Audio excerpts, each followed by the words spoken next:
That's going to be bad. It's going to lead to bad outcomes. Now then tell But we me can talk any about of the current actual basis. This is perfect. Evidence. So this is why secular. Now we're getting there. So evidence. So help me out here. What Christian nationalist proposition then fits this form of fascism? Use of force rather than persuasion, democracy. Yeah.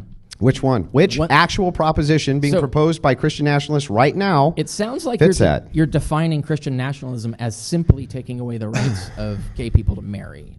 No. I'm asking you a specific question. I'm going to ask it again. What proposition from anybody who's advocating Christian nationalism would not fall under the idea that they're changing the laws to better suit themselves, including amending several constitutional amendments or things like this?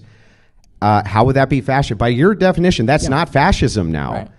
So if that's the case, it only becomes fascism when violence comes up. Yeah, right, exactly. So Christian nationalism is not, in fact, unless you can give me the propositions of Christian nationalism that are going to lead to this sort of violence rather than just law changing, can you? So are you claiming that Christian nationalism won't increase? I didn't claim anything. I asked you a question. Can you steel man what or at least repeat back? I got to understand what you're getting at. So I need to you don't. You don't need to understand what I'm getting at to understand my question. You just need to answer the question. I don't know what you're asking for. Well, let me ask you again. Yeah.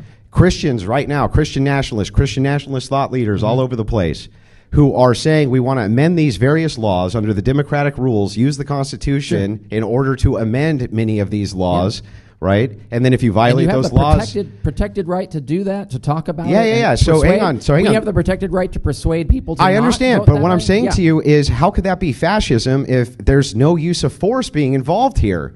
So if the can you show me the Christian nationalist proposition that leads to force? If you're talking about the Christian nationalist government is not going to use force to enforce any laws or do anything, your secular government will. Yes, but those are evidence-based, human-centered things. They're not based on ideology. That's not what you said. And this is why I'm glad Andrew called him out immediately by saying that's not what you said. Dr. Carrier changes his definition because he has to. Once he acknowledges that secular governments also use force, he has to pivot because force alone cannot define fascism anymore. So he introduces a new distinction. Force becomes acceptable when it's guided by empiricism and rationality over religion and ideology.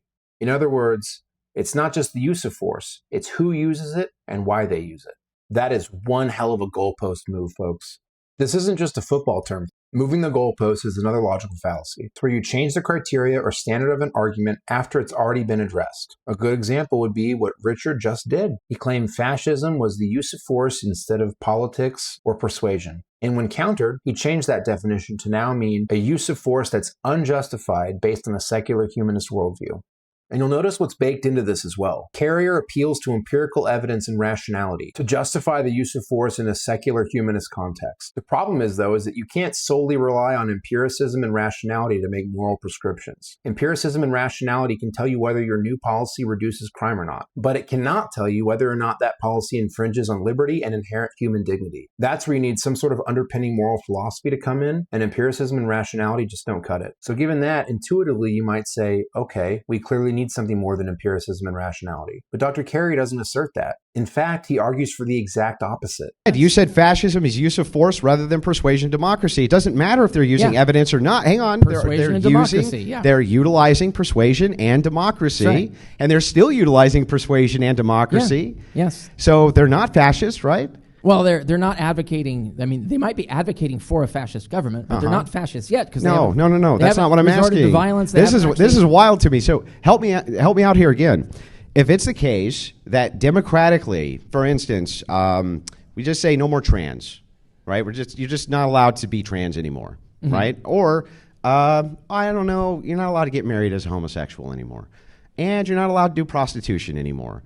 Let's just say that you're like not allowed to gamble or do drugs anymore, ever, right? You're not allowed to do any of those things. Yep. That's passed democratically through persuasion. Yeah. Now it has the force of law. That's right. That's no longer fascism. That by itself is not fascism. Then can you give me any Christian propositions? If you can persuade people to vote again to take those things away and change them, yes. Then show me the Christian nationalists out there who are giving the proposition which would lead to this fascism you're talking about, because that's all they're talking about doing. Yeah, so I don't know exactly what you have in mind as Christian nationalism, like what the Christian nationalist government That's not my question. My question is, can you name a single Christian nationalist right now who is proposing anything other than just amending laws and tailoring them to their own preferences?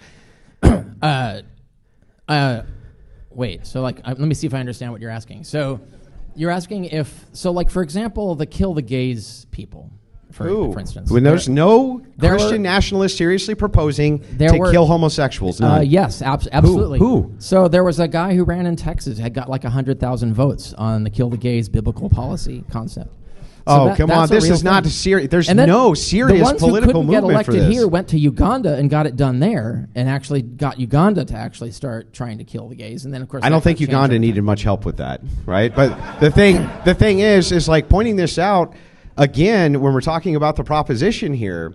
I can't actually think of a serious Republican, a serious person in office, or a serious Christian nationalist who has any sort of following which could actually have anything get done like this, who's proposing anything other than amending laws, having them enforced to suit their preferences, just like you. Hang on, just like you are.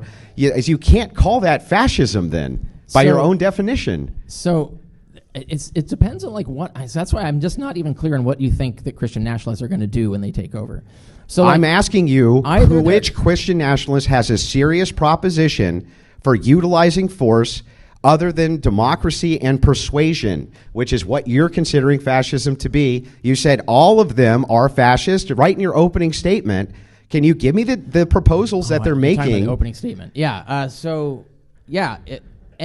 So the Christian nationalist idea of destroying the Constitution, right? Of actually taking away these checks and balances that actually, for instance, taking away democracy, for instance, taking away the women's right to vote, for instance.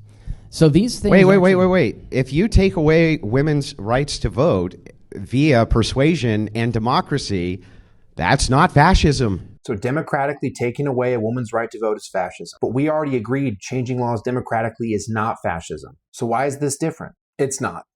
But what this shows is yet another point in when Richard's definition of fascism evolves. It's shifted from use of force to who uses that force to that force now creates outcomes that I do not like.